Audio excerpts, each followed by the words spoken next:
I just wanted to say, I think it's pretty sad that people have to come here to talk to a picture of Paul Ryan. One session, the whole time that Congress is in recess, and at that session, people had to pay a $15 cover charge to listen, not to speak. If they wanted to talk, which was in the case of one 71-year-old man who got body slammed to the ground, and I think he made some kind of joke about hoping he took his heart medication or some kind of meds.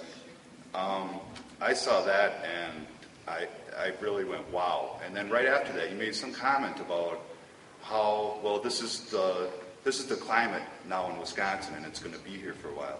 Well, yes, it is. It's a climate that people like you created. We didn't create this. We want to wake up, we want to go to work, come home to our families, and not worry that there's going to be a roof over their heads. You were at the Labor Day parade. I thought, wow, this guy's at our Labor Day parade, and he's, it wasn't the group that said, no, you can't march here, but you were allowed to march in it, and somebody was asking you about jobs. And on Labor Day, you felt that was the bad time to talk about jobs? That's our day, for crying out loud.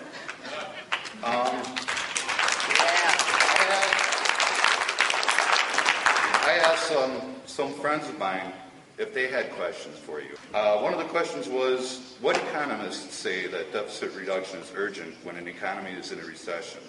I haven't seen any. What does a $600 bottle of wine taste like? Do you think that corporations would better run the United States than the government itself? Because that seems to be the direction that we're headed. I know that most of your money comes from not only outside of the state, but specifically from the insurance industry, which makes it painfully obvious why you want to privatize it. And I would say it's not voucher care. I would agree with you there. It's coupon care. And what are these people going to do after their year's worth of money comes and they can't pay for their 2 days of being in a hospital?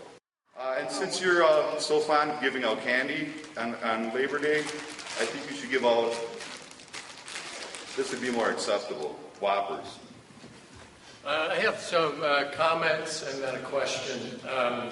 First, it should be realized that the Republicans don't like entitlement programs and want to kill them, but not before they hand all our tax money over to their friends in private industry. Paul Ryan likes to talk about the death of his father when he was 16. Sorry to hear that, Paul. I understand your pain because my father also passed away when I was young. But my circumstances were a lot different than yours, Paul. I didn't come from a wealthy family. I didn't have a strong family support system like you. My mother gave birth to 5 sons when my father died. The oldest was 6, the youngest was 4 days old. I was 4. I know the importance of Social Security because it helps save us from abject poverty, Paul. Your family is wealthy. So it's really sickening to hear you tell your story about your father passing away and knowing my story. My question is this, Paul. The next time you have a listening session, how about listening to us instead of you with your pointer and your overhead screen and all of your staff members and police surrounding the place and threatening us that if we don't sit down and listen to you for 45 minutes of an hour listening session, we'll be thrown out by the police. I would appreciate that, Paul. You listen to us. Thank you.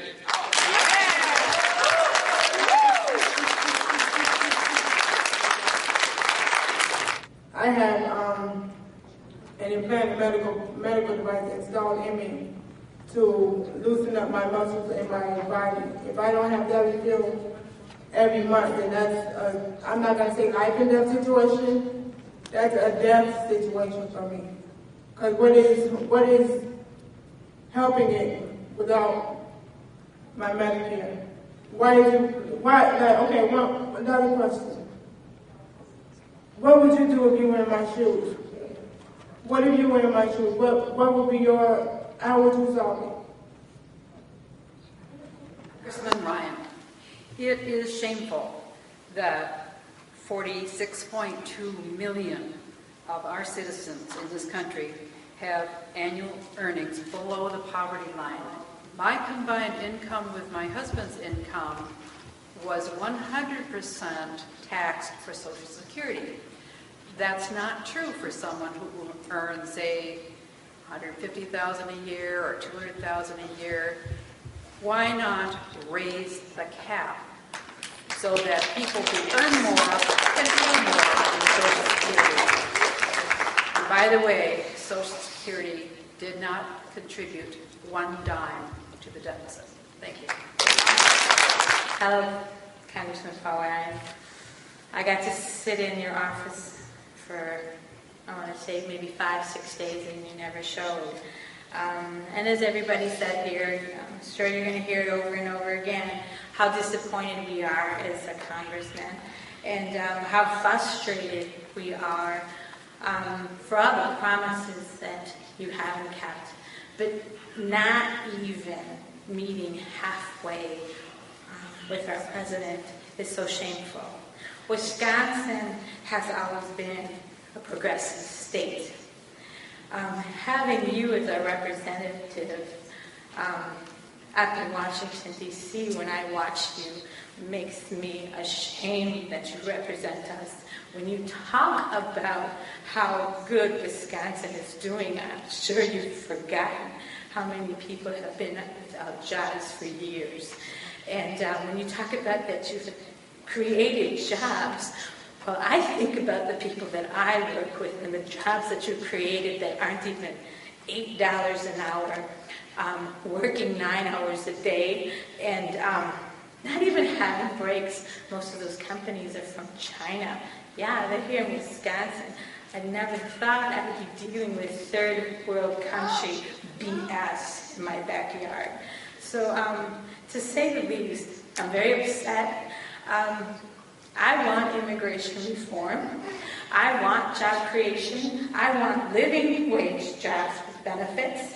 So I'm sure you know that this Latino woman will be encouraging anybody I know 18 and it not to vote for you. Thank you.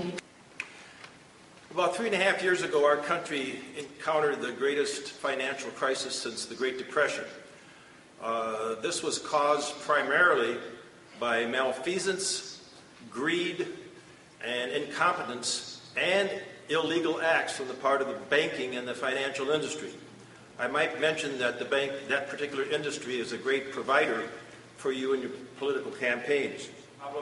Congress recently passed the Dodd-Frank bill.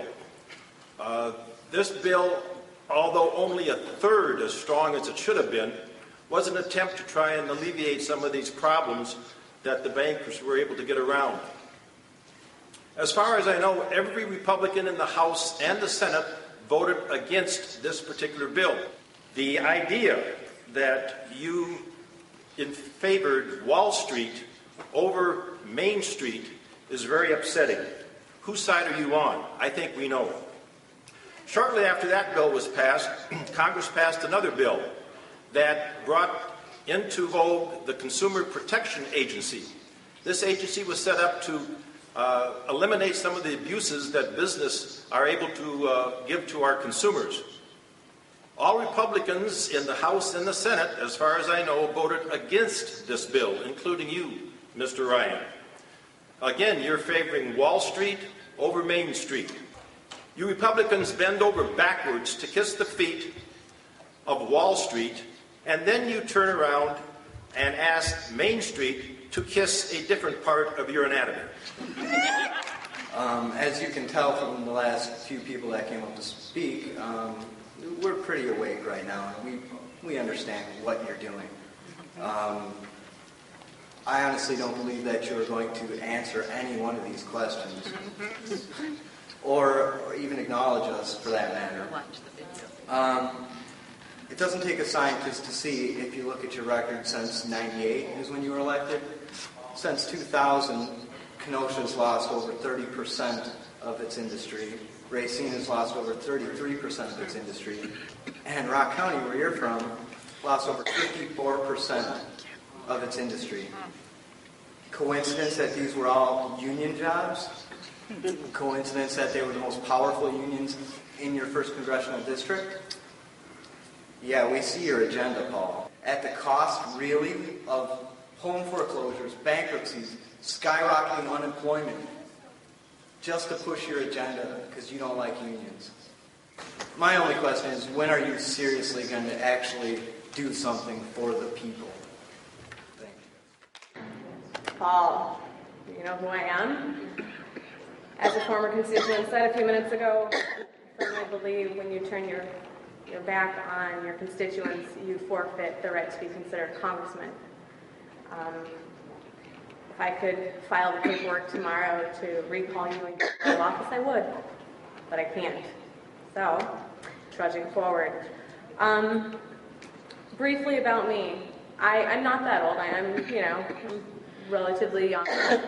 But even I remember a time when I was paid a living wage.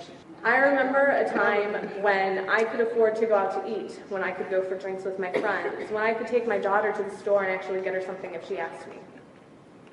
Now sometimes I wonder how I'm going to put food on the table. You said after you had me arrested that what I'm doing was not a good way to advocate my beliefs. We have no other means of having our voices heard, and I don't think that you understand this. You don't listen to us when we talk to you. I have no questions for you. You're not going to answer them.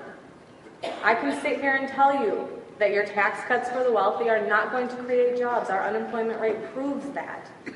So what I'm going to tell you, because I don't think you get it yet, is that we see what's going on. We understand the game you're playing. We don't like it. You don't have the silent majority. And since I can't talk to you to get my point through, I'm going to talk to everybody else in your district. Come on. Yes. And nobody will vote for you when I'm done.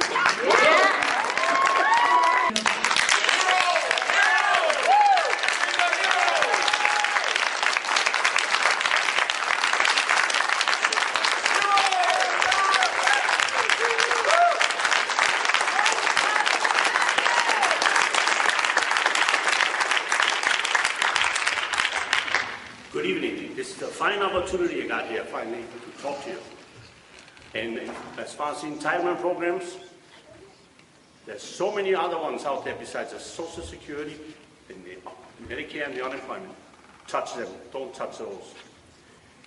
I know this country needs lots of money because you guys spend a lot of money. There's wasting money that we could use other places. And that does not help the middle class, the common people, which we all going to be pretty soon. Middle, lower class citizens at the poverty level. You wouldn't know anything about that, I don't think. So if you don't start listening, we'll fire you. We'll not use police action. We'll use it by unpopular vote for you. Thank you for the opportunity. I'm 71 years old, and I think you know who I am. Bye.